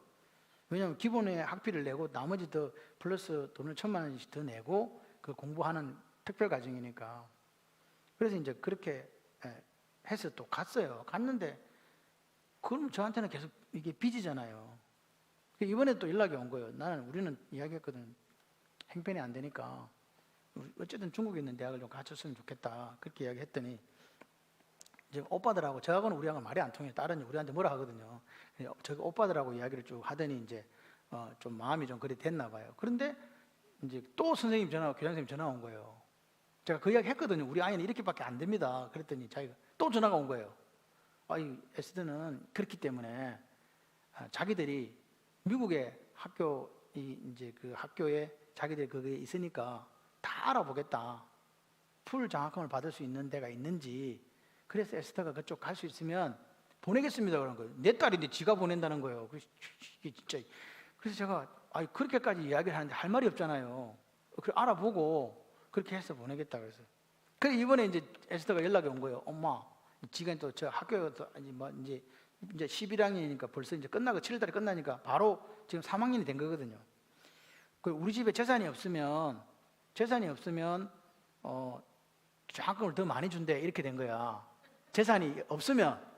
그러니까 엄마가 우리 집 재산 하나도 없는데 이렇게 된 거야. 그러니까 에스더가 아니 집에 차도 있고 다 있잖아 이제 이렇게 된 거야. 그러니까 이제 엄마가 앉아서 자기들끼리 설명을 해주고 있는 거야. 아니 그게 우리 게 아니고 아빠가 교회 대표로 되어 있으니까 그게 다 교회 거란다. 그러니까 그러면 우리 집은 아무것도 없는 거야. 이제 애가 묻는 거야. 아무것도 없는 거니까. 아무것도 없다. 부채 증명은은 떼줄 수 있다.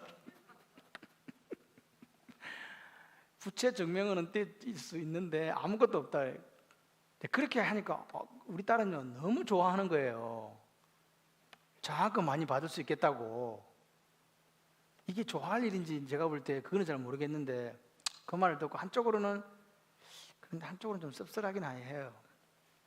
그래서 이제 딸이 전화를 끊고 제가 가만히 생각해 봤어요. 그럼 내 앞으로 돼 있는 게 도대체 뭐가 있는가? 사모 당신 앞으로 돼 있는 게 뭐가 있어요? 한 게 있더라. 핸드폰 하나 있더라. 핸드폰은 제 이름으로 될 거 맞거든요. 그래서 제가 하나님 앞에서 참 잘 살아야 되겠다 하는 생각이 들어요. 그러니까 어쩔 때 이런 것도 이게 지금 웃어야 되는, 우리 에스더는 그걸 이야기하면서 자기는 좋아하고 그러는데 이게 웃어야 되는 이야기인지는 잘 모르겠습니다. 여러분들이 기도 많이 하셔가지고 집 한 두세 채 있거든. 저도 한 채 주세요. 그 갖고 막 그러지 말고 나도 내 이름으로 된 거 뭐 하나 가져보자. 이렇게 이야기 내가 분명히 했는데도 나중에 제가 조사해 보니까 두 채 세 채 있는 사람들은 강력하게 제가 징계하도록 이렇게 하겠습니다.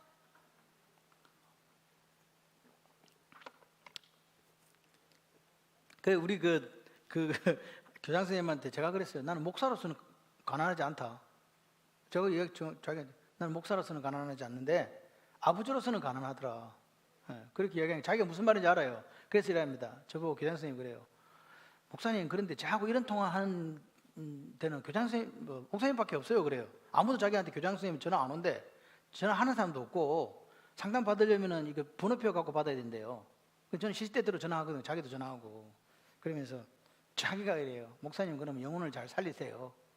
저희들은 에스더를 잘 키우겠습니다. 내가 키워야 되는데 자기들이 키우겠다고 그래요. 그래서 제가 그랬어요. 우리 에스더가 뭐 미국의 어느 대학을 가든지 중국의 어느 대학을 가든지 저는 뭐랍니까 이름 있는 대학 이것도 중요한 게 아니고 그냥 이 아이가 자기가 살아가는 삶 속에서 하나님께 기쁨이 되고 자랑이 될 수 있는 그런 학교를 갔으면 좋겠다. 그러니까 그 교장 선생님이 그래요. 그렇죠. 우리는 자꾸만 유명한 대학, 좋은 대학만 생각하는데 그건 아니다. 그게 곧 하나님 영광하고는 직결되는 건 아니다. 그러면서 이제 그렇게 통화를 했었어요. 그런 것들을 이렇게 보면서 우리가 이 땅에 살면서 목적이 어디에 있는가? 목적이 어디에 있는가? 그냥 뭐 제가 가만히 생각해 봤어요. 여기서 소고기 먹고 싶잖아. 그럼 매일 소고기를 먹는다 생각 어떻게 되겠어요? 한번 생각해 봐요. 아니 소고기를 제가 말한 건 고기 중에 소고기가 비싸니까 소고기를 매일 먹어. 2kg씩 혼자서. 그럼 어떻게 돼요? 질리는 게 아니고 죽어요. 그러니까 오늘 제가 말씀드린 게 뭐냐, 우리가 한 인간으로서 우리가 소화할 수 있는 게 정해져 있다는 거죠. 그죠? 그래서 좀 넉넉하게 사시기를 바라요. 없어서 가난한 게 아니에요. 마음이 가난해서 가난한 거라니까. 없으면 그냥 먹을 게 없으면 찬물 떠서 한 끼 지나갈 수도 있어요. 그리고 하나님이 내게 주신 은혜가 있고 선물이 있어. 그럼 그거 나누면 되고, 나눌 수 없으면 얻어먹어. 나눌 게 없는데 어떻게 내가 나눠줄 거야. 그럼 그 사람은 뭐예요? 또 하나님 편에서 나누어주는 사람이 되고, 그런 이 사랑이 있었으면 좋겠어요. 근데 갈수록 세상은 어떻게 그냥 각박해져 가요. 막 이걸 어떻게든 염려의 세계관 때문에 이거를 계속 모아야 된다고 생각을 하고 놓지를 못해요. 그런데 쓰지를 못합니다. 어제 제가 신문을 보니까 축구 선수가 죽었대요. 유상철인가 보다. 죽었는데 그 밑에다가 누가 글을 달았는데 그게 누구냐니까 홍해글인가 홍해글이라는 사람이 있어요. 난 누구니 봤더니 내가 이 에스더야 그랬더니 사모가 여 에스더 신랑이래요. 두 사람 다 유명한 의사예요. 홍해글인가 하는 그 사람은 팔로워가 엄청나게 많아가지고 유명한 유튜브인가 봐요. 의학 상담 해주면서. 근데 이 사람이 지금 제주도 가 있는 거야. 그래서 여 에스더가 사람이 방송에 나와서 제가 제주도로 기왕 보냈어요. 그렇게 이야기하고 질병에 대해서 이야기한 적이 없어요. 근데 이 사람 폐암이더라고. 1.9cm라고 자기가 정확하게 적었어요. 1.9cm. 그래서 감사하고 행복해하고 조심하고 그렇게 산대요. 매일을. 작년보다 올해 이게 안 커졌대요. 수술하면 더 이렇게 악화될 수 있기 때문에 수술 안 하고 그냥 이렇게 지켜본다더라고. 생각을 해봐요. 여에서든가 그분하고 그분하고 부를 게 뭐가 있겠어요? 자기들이 유명해, 인기도 있어, 돈도 많이 벌어. 그런데 내 몸에 뭐 하나 생기니까, 암덩어리 하나 생기니까 아무것도 못하고 걔하고 둘이서 제주도에서 살고 있는 거야. 그게 우리 인생이에요. 아무리 우리가 악착같이 살려고 해도 살 수 없는 게 인생이고, 그리고 오늘 그냥 내 인생 마감이 좋겠다 해도 끊어지지 않는 게 인생이에요. 하나님이 허락하셔야 되거든. 그래서 오늘도 우리가 어떻게 살아야 될까 생각하는 거예요. 하나님 기쁘시게 하고 나도 기쁘고 나를 만나는 사람도 기쁘고 그래 살았으면 좋겠어요. 제가 이렇게 목회를 해보니까 별거 없어요. 교인들이 행복해하면 돼. 그리고 같이 그냥 좀 힘든 것도 있고 어려운 것도 있지만 그냥 같이 걸어가는 거예요. 주님 오실 때까지 서로 부족한 부분은 좀 이렇게 메꿔주고 내 남는 부분에서 좀 이렇게 보태주고 이제 그렇게 가시면 돼요. 내가 손잡아줄 사람이 있을 때 손을 내밀 수 있는 용기가 있습니다. 그리고 내가 어떤 사람이 손이 필요해요. 그럴 때 내 손 좀 잡아줘 말할 수 있는 용기도 필요해요. 근데 그거 이렇게 못하잖아요. 못하니까 혼자 맨날 이렇게 아파하고 힘들어하는 부분이 있는 거예요. 우리는 함께 어울려 살아가는, 함께 행복한 교회, 행복한 가정을 이루어야 될 이유가 있는 거죠. 여기 옆에 12장 우리 1절 3절 보세요. 옆에다 메모합니다. 예수님의 제자들은 당시 안식일 위반 행위 39가지 중 안식일 위반 행위가 39가지가 있었다네요. 39가지 중에서 3가지를 범한 것. 1번 추수 금지 규정 위반. 추수 안식일날 추수하면 안 돼요. 금지 규정 위반. 이삭을 자른 행위. 이삭을 꺾었잖아요. 그걸 갖다 커팅한 거로 보는 거죠. 2번째 탈곡 금지 규정 위반. 탈곡하면 안 돼. 탈곡이 뭔지 아시죠? 기계에 넣어가지고 라락 하면 알곡 밑으로 빠지고 그 쭉쭉 날아가잖아요. 탈곡 금지 규정 위반. 이삭을 비빈 행위. 그 다음에 3번째 키질 한다 그러잖아. 키질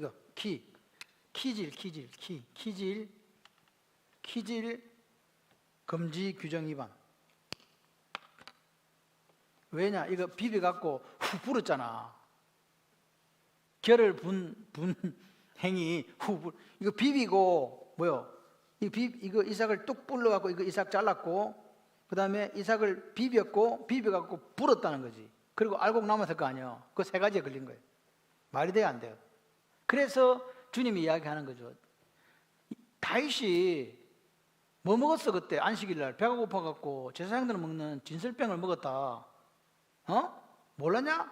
이렇게 이야기하는 거죠. 다시 말해서 율법에서 추가해서 하나님 법을 잘 지키고자 하는 그 법의 준수에는 생각이 있었지만 하나님의 마음은 1도 모르는 사람들의 모습이 바리새인들이었다는 거죠.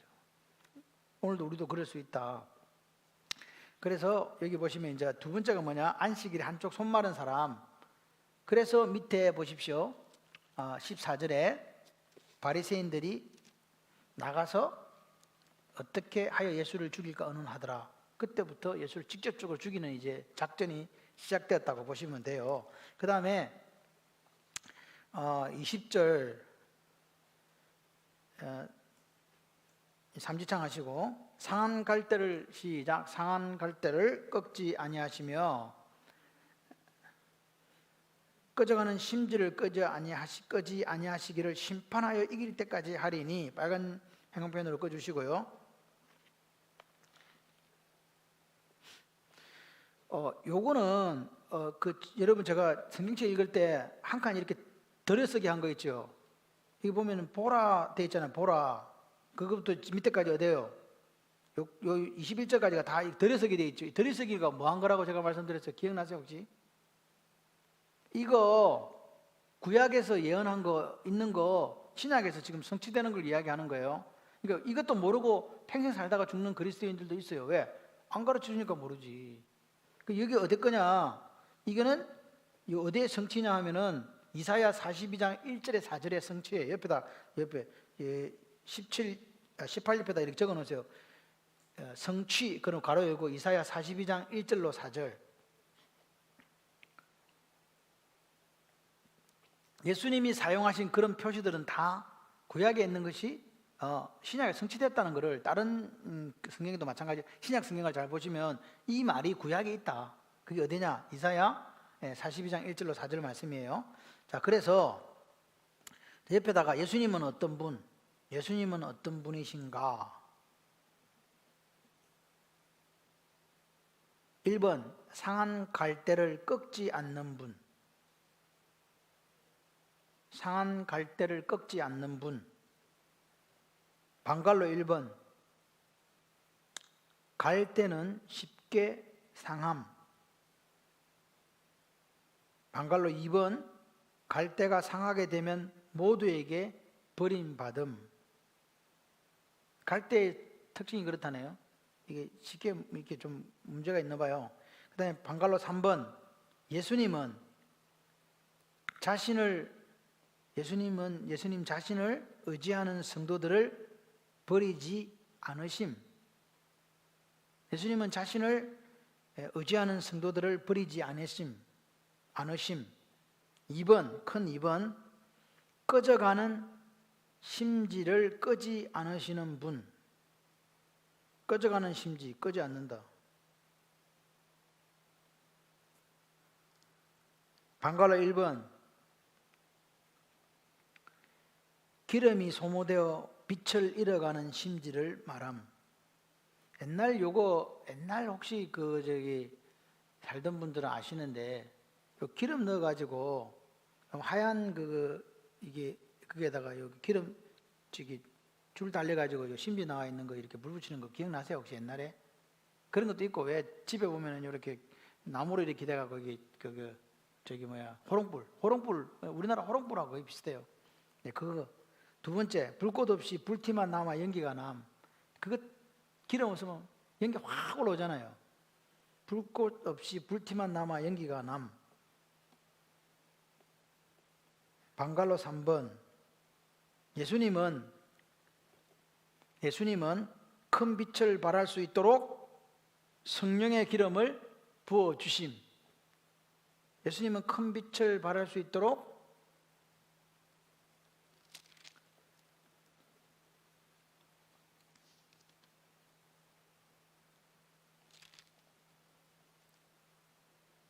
성령의 기름을 부어 주심. 들렌다는 말이 뭔 말인지 아시죠? 들레지도 않는다. 소리 막 지르는 거 있잖아요. 예. 울부짖다, 소리 떠들다는 뜻인데, 막 소리 내는 거 있죠. 그게 들레진다. 자, 그 다음에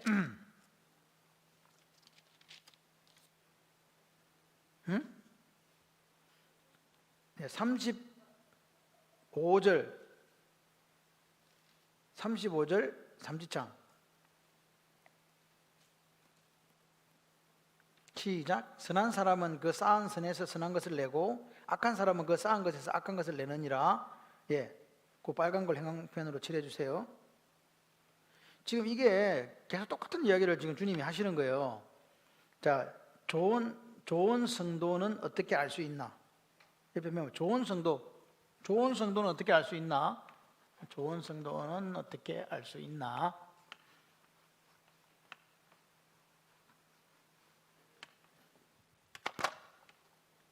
자, 좋은 성도 어떻게 알 수 있나? 1번, 신앙 행실 열매를 보고 알 수 있어. 행실, 신앙 행실. 좋은 성도는 신앙 행실이 있어야 돼. 신앙 행실.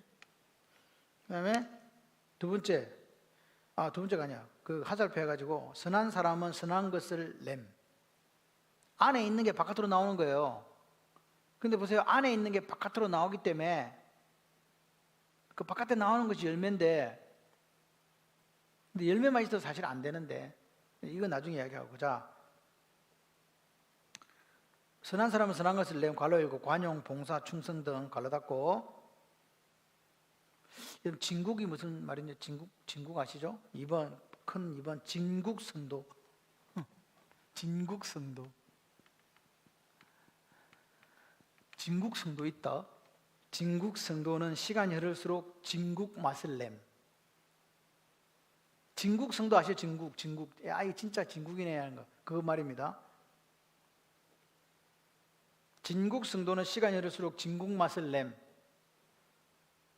화살표 하시고, 그래서 모든 사람이 만나고 싶은 성도, 함께 나누고 싶은 성도. 네, 저 사람, 그래서 모든 사람들이 만나고 싶은 성도, 함께 나누고 싶은 성도. 저 사람 절대 안 만나야지. 이게 아니고, 나 저 집사람하고 밥 한 그릇 먹고 싶다. 그런 사람이 된다. 그 말입니다. 큰 3번, 진국 성도가 되자. 뭐 되자? 이야기해봐요. 진국 성도가 되자. 할렐루야. 진국 성도가 돼야 돼. 저는 우리가 하나님을 두려워하는 것으로 신앙생활을 하면 안 된다고 생각하는 목사예요. 하나님은 두려움의 대상이 맞아요. 근데 뭐가 포함되어 있어요? 사랑이요. 오늘 아침에 그런 이야기를 했어요. 에스더를 낳은 게 좋은 건가 안 좋은 건가? 그런 이야기를 했어요. 왜? 이게 그 시기 하거든. 그래서 제가 그랬어요. 근데 에스더가 요즘에 우리하고 이렇게 대화를 이렇게 살뜰하게 안 해요. 딸아이들이 하는 그런 게 안 돼. 아빠하고는 별로 안 친해도 딸들은 엄마하고는 말을 이렇게 자불자불 잘 하잖아요. 근데 우리 에스더는 그런 게 없어요. 근데 내가 이야기했죠. 근데 에스더가 어릴 때는 안 그랬거든. 근데 내가 그런 이야기를 했어요. 여보, 괜찮아. 살 빼고 나면 야들야들해질 거야. 왜냐면 애가 원래 옛날에 안 그랬는데 요즘은 그러니까 저기 살이 쪄서 저러나 이제 이런 생각을 해봤어요. 근데 여자아이는 아빠한테 나이가 들면 도움이 되는 것보다 엄마한테 제일 많은 도움이 된대요. 사실은 여자들이 엄마하고 아빠는 원래 갈로 바뀌기 때문에 뭐 방법이 없는데 하여튼 엄마하고 그런 게 있다. 그래서 뭐 그런 이야기를 했습니다. 우리가 누군가에게 필요한 사람이 되었으면 좋겠어요.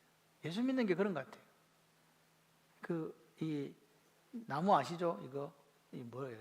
잘라놓은 그 무슨 나무야? 그거? 아낌없이 주는 나무. 그러니까 주고 다 주어서 마지막 그 주인 아이가 와서 쉴 수 있는 그루터기가 되는 거, 그런 게 그리스도인이 아닐까 그런 생각을 해요. 아멘이세요? 저 권사님하고는 같이 차 한잔 마시고 싶어.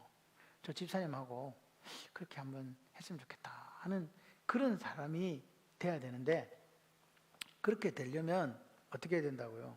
내 속에 정확한 이 정체성이 있어야 돼요. 하나님 뜻을 알고 그분을 닮아가고자 하는 그런, 그래서 출발할 때 그 기초가 바위에 반석에 있는 거고, 그래서 그 사람이 내는 열매가 진짜 열매예요. 근데 여기 기억하셔야 돼요. 어떤 사람은 그 기초도 없이도 열매 냈어요. 예? 선지자 노릇도 하고요. 귀신도 권능도 행했다니까요.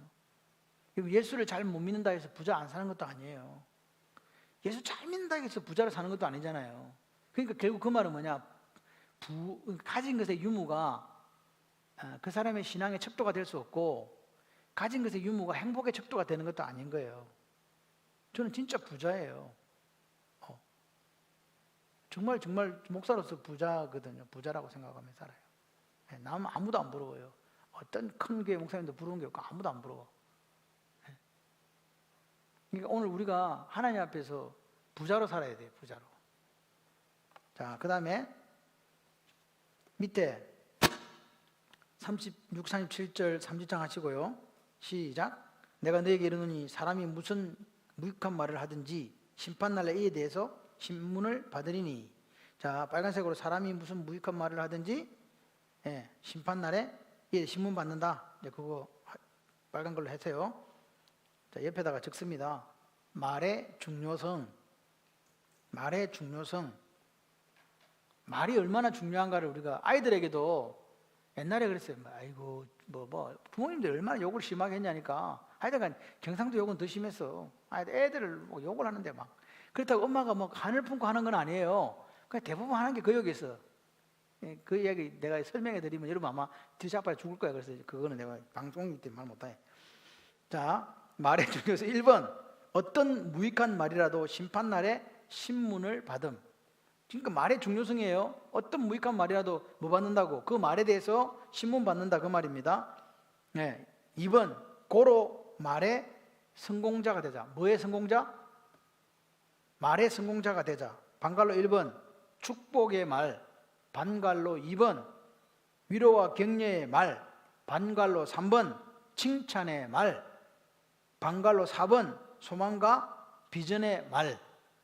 다시 한번 불러드릴까요? 축복의 말, 위로와 격려의 말, 칭찬의 말, 소망과 비전의 말. 됐어요? 3번 말의 성공자가 되는 비결은, 말의 성공자가 되는 비결은 반갈로 1번 마음에 쌓인 것을 말로 하게 됨. 마음에 쌓인 것을 말로 하게 됨. 반갈로 2번 그러므로 마음에 선한 것을 쌓아야 함. 마음에 선함을 쌓아야 합니다. 마음에 뭘 쌓는다? 마음이 착해야 돼요. 응? 말의 성공자가 되시기를 바랍니다. 말.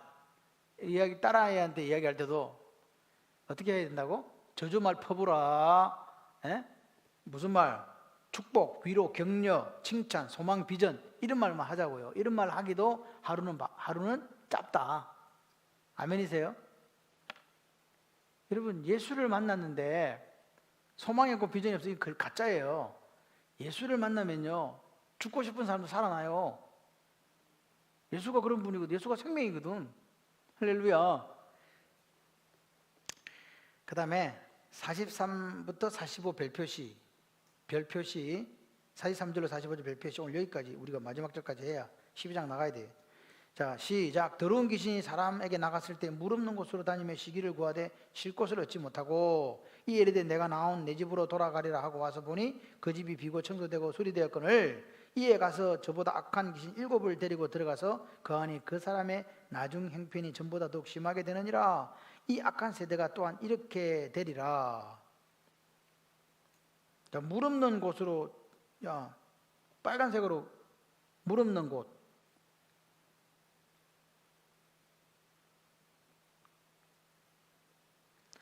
그 다음에 노란색으로 43절에 더러운 귀신, 그 밑에 둘째 줄에 쉴 곳을 얻지 못하고, 그 다음에 45절에 더 악한 귀신 7을 데리고 들어가서, 이게 보세요.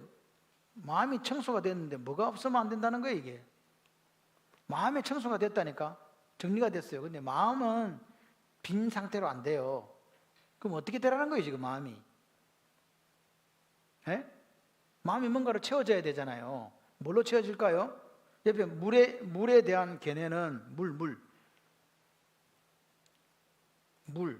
1번 예수님을 영접한 믿음, 2번 생명력 있는 하나님 말씀. 물이라는 게 물이 있어야 되는 거예요. 물은 생명력 있는 하나님 말씀이에요.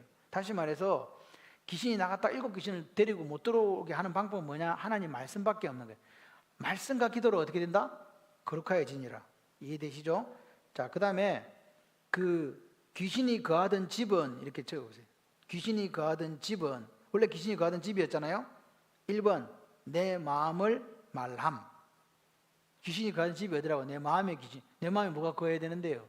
성령 충만. 2번 원래 우리는 마귀 자녀로 태어났기에 귀신에게 통치를 받았음. 원래 우리는 마귀 자녀로 태어났기에 귀신에게 뭘 받았다? 통치받았음. 괄호 열고 요한복음 8장 44절. 3번 죄악 덩어리였던 우리가 예수님을 통해 하나님의 자녀가 되었음. 죄악 덩어리였던 우리가 예수님을 통해 하나님의 자녀가 되었음. 4번 곧 예수 그리스도가 내 마음에서 귀신을 쫓아내 주었음. 곧 예수 그리스도가 내 마음에서 귀신을 쫓아내 주었음. 원래 우리는 어느 나라 소속이었다? 예수 알기 전에 마귀 나라 소속이었기 때문에 귀신의 지배를 받을 수밖에 없었어요. 근데 예수를 영접한 그때부터 누가 내 속에 들어온다? 예수님이 내 속에 들어오신다 그 말이죠. 그죠? 그래서 우리는 성령 충만해야 돼요. 성령 충만하다는 게 말씀 충만이에요. 오늘 그래서 말씀으로 오늘 우리 내 속을 우리가 채우지 않으면, 진짜 말씀으로 채우지 않으면 그 귀신이 나가서 7마리 더 데리고 와가지고 이전보다 더 형편없이 살아가는 우리가 될 수 있다. 그래서 이 말씀이 여러분에게 행복을 가져다 줘야 돼요. 그냥 생각하세요. 말씀은 행복이다. 내가 행복하게 사는 길은 말씀이다. 그래서 내 속에 성령 충만한 역사가 있기를 소원합니다. 오늘 우리가 12장을 통해서 오늘 우리가 여기 보시면 하나님의 마음에 대해서 좀 더 이렇게 바리새인이 빌론을 통해서 볼 수 있는 것은 하나님의 마음을 몰랐던 그 사람들이었는데, 우리는 하나님의 마음을 알고 그 하나님의 마음이 내 속에 있기를, 내 속에 말씀이 충만하기를, 그 세상을 이기기를, 그래서 오늘도 행복하시기를. 아멘. 기도하시겠습니다. 하나님 감사합니다. 오늘도 우리가 마태복음 12장을 통해서 하나님 말씀을 들여다보는 시간을 가졌습니다. 그 어떤 것보다도 내 마음 가장 깊은 밑바닥에 하나님 마음을 이해하고 하나님 뜻을 따라 살려고 하는 그 기초가 되어 있게 하시고, 그 기초를 따라서 내 마음에 다른 것이 있지 못하게 하시고 성령 충만하게, 말씀 충만하게 하셔서 이 세상 속에 하나님의 영광을 드러내는 삶이 되도록 우리를 지켜주시옵소서. 예수님 이름으로 축복하며 기도드립니다. 아멘. 감사합니다.